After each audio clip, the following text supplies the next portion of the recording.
नमस्कार मित्रांनो. आजचा भाग पाहिल्यानंतर एक गोष्ट स्पष्ट होते. सावीभोवतीचा कट आता आणखी धोकादायक वळण घेतो आहे.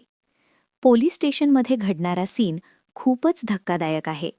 सावीला इंजेक्शन देण्याचा प्रयत्न केला जातो आणि इथेच दामिनीचा खरा चेहरा समोर येतो.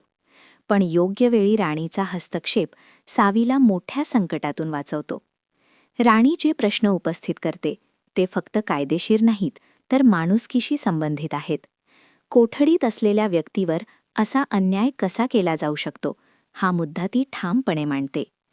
यानंतर कोर्टाचा सीन कथेचा वेग पूर्णपणे बदलतो. सावीला न्यायालयात हजर केलं जातं आणि तिच्या अडचणी अजून वाढताना दिसतात.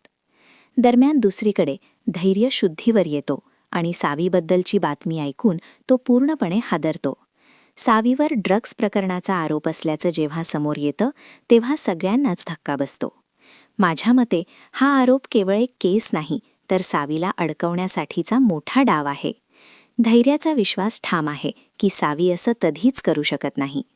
याच दरम्यान मंजू आणि राणीने आखलेली योजना खूपच हुशारीची वाटते. धैर्याला वाचवण्यासाठी भ्रम निर्माण केला जातो आणि पोलिसांची दिशाभूल होते. पण इथेच धोका वाढतो.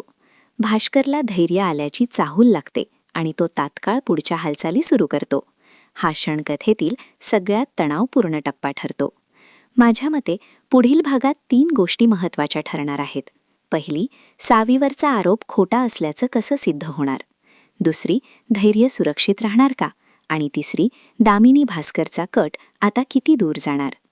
तुम्हाला काय वाटतं, सावीला न्याय मिळणार की अडचणी अजून वाढणार?